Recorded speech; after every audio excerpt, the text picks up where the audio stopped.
బెదిరింపులకి మేము లొంగేవాళ్ళం కాదు. మేము ఆ రకంగా సరెండర్ కాము అని చెప్పేసి స్పష్టంగా చెప్పాల్సిన ప్రధాని గారు వారందరూ ట్రంప్ మాట్లాడతారు, కామర్స్ సెక్రటరీ మాట్లాడతారు, ఇక్కడ మాత్రం ప్రధాని గారు నిశ్శబ్దంగా ఉంటారు. ఇది కూడా క్షంతవ్యం కాదు. మన దేశ ఆత్మగౌరవానికి దెబ్బ. మోడీ గారు మన ఆత్మగౌరవాన్ని కాపాడాలి, మన దేశం యొక్క ప్రతిష్టను కాపాడేదానికి ముందుకు రావాలి. అమెరికాకి దాసోహం అయి సాగిలబడే పద్ధతిని వదిలేయాలని చెప్పేసి మేము కోరుతున్నాం. ఇక రెండో విషయం, ఇక్కడ మన రాష్ట్రంలో జరుగుతున్న పరిణామాలు చూస్తే ముఖ్యమైన విషయాలు, ప్రధానమైన విషయాలు వదిలేసి వాదోపవాదాలు జరుగుతున్నాయి అధికార పక్షం ప్రతిపక్షం మధ్య అని అనిపిస్తుంది. అమరావతి రాజధానిని అందరూ అంగీకరించారు. అమరావతి నిర్మాణంలో తెలుగుదేశం ప్రభుత్వం అలాగే వైఎస్ఆర్ ప్రభుత్వం చేసిన గందరగోళం గురించి మేము విమర్శ చేస్తున్నాం. ఒకసారి అమరావతి రాజధాని ఇక్కడ ప్రారంభమైన తర్వాత దాన్ని పూర్తి చేసుకోవడం మీద కేంద్రీకరించి ఆ పూర్తి చేయడంలో లోపాలుంటే విమర్శ చేసుకుంటూ సరిదిద్దుకుంటూ ముందుకు పోవడం తప్ప, ఈ రాష్ట్రం ఏర్పడి దాదాపు 15 సంవత్సరాలు అవుతుంటే ఇప్పుడు ఇంకా దానిని వివాదాస్పదం చేయడం అని చెప్పేసి అర్ధరహితం. వైఎస్ఆర్ పార్టీ, జగన్మోహన్ రెడ్డి ఇక అట్లాంటి పద్ధతి వదిలేసి ఇక్కడ రాజధాని, ఎందుకంటే వారు కూడా మొదట అంగీకరించారు, ఇప్పటికి మళ్ళీ దాన్ని కెలకడానికి ప్రయత్నం చేయడం కాకుండా, ఇక్కడ అవసరమా లేదనే విషయాన్ని కెలకడానికి ప్రయత్నం చేయకుండా దాన్ని అంగీకరించి స్వీకరించి ఆ రకంగా ముందుకు పోవడం మంచిది తప్ప, ఇది రివర్ బేసిన్లో ఉందా, రివర్ బెడ్లో ఉన్నదా, ఇట్లాంటి చర్చలు, అలాగే కాన్స్టిట్యూషన్లో ఉన్నదా అని చెప్పేసి ఆ రకమైన అనవసరమైన వివాదాలు, అర్ధరహితమైన వివాదాల్లోకి పోయి రసాభాస చేసుకోవడం ఉపయోగం లేదు. నిర్మాణంలో జరుగుతున్న లోపాలు వాటన్నిటి తప్పకుండా ఎత్తి చూపాల్సిన బాధ్యత ప్రతిపక్షం మీద ఉంది. అంతవరకు పరిమితమై ఈ రాజధాని తొందరగా నిర్మాణం అయ్యేదానికి చేయాల్సిన ఒత్తిడి చేసే దాని మీద కేంద్రీకరించడం మంచిదని మేము అభిప్రాయపడుతున్నాం.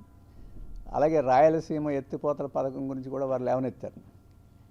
ఉన్న ప్రాజెక్టుల్ని ఇప్పుడు పూర్తి చేయట్లా. వారు రాజశేఖర రెడ్డి చెప్పిన వెలిగొండ ప్రాజెక్టు పూర్తి కాలేదు. అంతకుముందు తెలుగుదేశం, ఆ తర్వాత కాంగ్రెస్ అందరూ ప్రారంభించిన హంద్రీనేవా, గాలేనగరు ఇవే పూర్తి కాలేదు. ఒరిస్సా వివాదం పేరుతోటి వంశధార, నాగావళి మీద ఉన్న ప్రాజెక్టులు సగం సగంగా కొన్ని ఉన్నాయి. అలాగే పోలవరం అక్కడ నత్తనడకనే నడుస్తుంది. ఇటువంటి సందర్భంలో జగన్మోహన్ రెడ్డి రాయలసీమ ఎత్తిపోతల పథకం, చంద్రబాబు నాయుడు పోలవరం నల్లమల సాగర్ పథకం, ఇట్లాంటి కొత్త వాటిని తెచ్చి ఈ వైఫల్యాల్ని కప్పిపెట్టుకోవడానికి పూనుకోవడం సరైనది కాదు. దీంట్లో రాష్ట్ర ప్రభుత్వం వెంటనే అసంపూర్ణంగా ఉన్న ప్రాజెక్టుల మీద దృష్టి పెట్టి చేయాలి. అవి పూర్తి చేసి కొత్త పథకాలకు సాధ్యమైతే తీసుకోవడం తప్ప ఇంకోటి కాదు. ఆ రకంగా చేయకుండా లేని వాటి మీద వివాదాలు సృష్టించి ఉన్న వాటిని మర్చిపోయేట్టుగా చేయడం రెండు పార్టీలు చేస్తున్నాయి. ఇది ఆంధ్రప్రదేశ్ ప్రజలకి చాలా అన్యాయం చేస్తున్నట్టుగా మేము భావిస్తున్నాం. అలాగే చంద్రబాబు గారు నిన్న మాట్లాడుతూ ఈ జీరామ్జీ, ఏబీ జీరామ్జీ, వికసిత్ భారత్ జీరామ్జీ పథకం, విబి జీరామ్జీ పథకాన్ని చాలా సమర్థవంతంగా అమలు జరపాలి, చాలా ఉపయోగం అని చెప్పేసి మాట్లాడారు. అది కూడా దురదృష్టకరమైంది. ఈ కొత్త చట్టం పాత చట్టాన్ని పూర్తిగా నష్టపెట్టింది, రాష్ట్రాలకు తీవ్రమైన నష్టం చేయబోతుంది. ఇంతకుముందు 90-10% ఉండే విభజన ఇప్పుడు 60-40% చేసి రాష్ట్రాలు ఖర్చు పెట్టుకున్నట్టు, లేకపోతే లేదు ఈ పథకం అమలు జరపడం సాధ్యం కాదు. ఇప్పటికే రాష్ట్రాలకి నిధులు కొరత ఉంది. అందుట్లో ఆంధ్రప్రదేశ్కి ఇంకా ఎక్కువ కొరత ఉంది, అప్పులు ఎక్కువ ఉన్నాయి. ఇట్లాంటి నేపథ్యంలో కేంద్ర ప్రభుత్వం తీసుకున్న ఈ హానికరమైన చట్టాన్ని విమర్శించడం మానేసి, మా రాష్ట్రానికి రావాల్సిన నిధుల్ని మీరు కాజేస్తున్నారు కాబట్టి 100% మీరు ఇవ్వాలని చెప్పి డిమాండ్ చేయడం మానేసి, అది చాలా గొప్ప చట్టం అయినట్టు దాన్ని ఇప్పుడు అమలు జరపాలన్నట్టు చంద్రబాబు గారు మాట్లాడటం అనేది ఈ దేశంలో ఉండే వ్యవసాయ కార్మికులకి, ఈ ఉపాధి కోరుకునే వారికి తీవ్రమైన అన్యాయం చేసి, లేదా బీజేపీ చేస్తున్న అన్యాయాన్ని కప్పిపెట్టే పని ఇక్కడ చంద్రబాబు నాయుడు చేస్తున్నాడుగా భావించాల్సి వస్తుంది. ఇప్పటికే మనం 40 రోజుల కన్నా ఎక్కువ, 39 రోజుల కన్నా ఎక్కువ వాడుకోలేకపోయాం గత దాంట్లో. ఇప్పుడు 60 రోజులు సెలవు దినాలుగా ప్రకటించి పనులు లేకుండా చేస్తే అవి కూడా వాడుకోలేని స్థితిలో వస్తాం. పయ్యావుల కేశవ్ గారు వెళ్ళి నిర్మలా సీతారామన్ గారిని కలిసి మాకు డబ్బులు కావాలి మాకు చాలా కరువుగా ఉంది అని అక్కడ ఒకవైపున ప్రాధేయపడుతుంటున్నారు. హక్కుగా రావాల్సింది వదిలేసి ఇప్పుడు అడుక్కునే కార్యక్రమం ఏమిటనేది. హక్కుగా రావాల్సింది దక్కించుకొని అదనంగా రావాల్సింది కోరడం అనేది సబబుగా ఉంటుంది తప్ప ఇంకోటి కాదు. అందుకని ఇక్కడ అధికారం కోసం లేకపోతే మోడీ గారి మెప్పు కోసం కేంద్ర ప్రభుత్వం చేస్తున్న అన్యాయమైన చట్టాలని, ప్రజలకు హాని చేసే చట్టాలని సమర్థించడం న్యాయం కాదు. ఈ జీరామ్జీని వ్యతిరేకించి పాత చట్టాన్ని అమలు జరపాలని చెప్పేసి రాష్ట్ర ప్రభుత్వం కూడా డిమాండ్ చేయాలని చెప్పేసి ఈ సందర్భంలో నేను కోరుతున్నాను. ఈ సందర్భంలో ఇక్కడ చంద్రబాబు గారు చెప్పారు, అక్కడ రేవంత్ రెడ్డి గారు చెప్పారు, తెలుగు రాష్ట్రాల మధ్య సామరస్యంగా చర్చల ద్వారా పరిష్కారం చేసుకోవాలని చెప్పేసి చాలా సంతోషమైన విషయం. మేము మొదటి నుంచి మా పార్టీ ఇదే వైఖరి చెప్తున్నాం. ఇప్పుడు ఇద్దరు ముఖ్యమంత్రులే ఆ మాట చెప్పడం అనేది చాలా సంతోషకరమైన విషయం.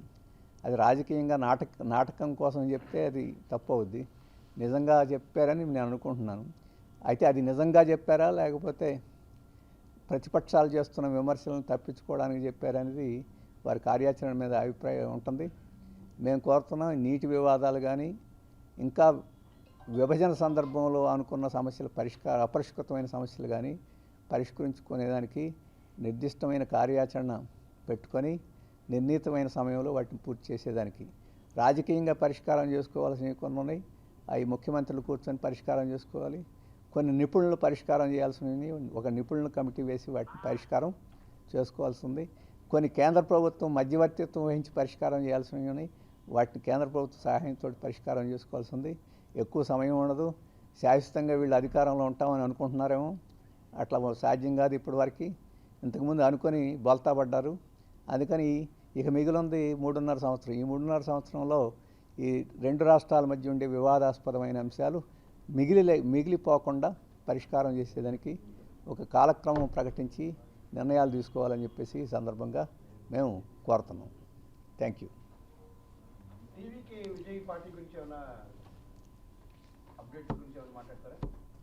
ఒకటి, ప్రస్తుతం ఆయన సినిమా చర్చ జరుగుతుంది. కేంద్ర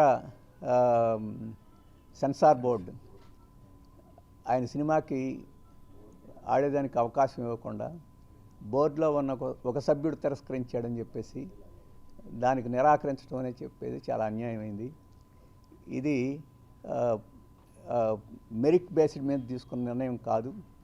రాజకీయంగా ఒత్తిడి చేయడానికి, బెదిరించడానికి, వీలు పడితే లొంగ తీసుకోవడానికి చేసిన చర్య, లేకపోతే భయపెట్టడానికి తీసుకున్న చర్య అని చెప్పేసి మేము భావిస్తున్నాం. ఇది వాస్తవంగా కోర్టుకు పోవాల్సిన సమస్య కాదు. ఇప్పుడు కోర్టు దగ్గరకు తీసుకెళ్ళి మాకు సంబంధం లేదు కోర్టు మీద నెట్టేసేదానికి ఈరోజు కేంద్ర ప్రభుత్వ సంస్థ, ఆధీనంలో ఉండే సంస్థ ఈరోజు ప్రయత్నం చేస్తుంది. ఇది సరైనది కాదని భావిస్తున్నాం. ఇప్పటి వరకు విజయ్ మేము లౌకికవాదులుగానే ఉంటాం, మేము స్వతంత్రంగానే పోటీ చేస్తాం అని చెప్పి అంటున్నారు. ఆ రకంగా ఉంటే మంచిది లౌకికవాదిగా. మరి ఈ రాజకీయ ఒత్తిడిలో ఏం జరుగుద్దని చెప్పేసి మనం చెప్పలేం. బీజేపీకి సహాయపడే పద్ధతిలో ఆయన వ్యవహరించకుండా ఉండాలి అనేది మా కోరిక. మా కోరిక నెరవేరుద్దా లేదని రాబోయే కాలంలో చూడాలి. అమరావతి రాజధాని విషయంలో పార్టీలకు అతీతంగా అక్కడ ఉన్న ప్రజలు, రైతులు రెండవసారి ల్యాండ్ పూలింగ్ని వ్యతిరేకిస్తున్నట్టుగా వార్తలు వస్తున్నాయి. మీకు తెలిసింది. అంటే అదనంగా మళ్ళీ కావాల్సిన భూముల గురించి వాళ్ళు వ్యతిరేకిస్తున్నారు. అభివృద్ధి ఏం జరిగింది చూపించమని వాళ్ళు అడుగుతున్నారు. దాన్ని మీరు చూస్తారు. మేము అసలు మొదటి పూలింగ్కే వ్యతిరేకం. మొట్టమొదటినే 30,000 40,000 ఎకరాలు తీసుకున్నప్పుడే మేము వ్యతిరేకించాం. 1,300 ఎకరాలు ఒరిజినల్ ప్లాన్లో ఉంది రాజధానికి.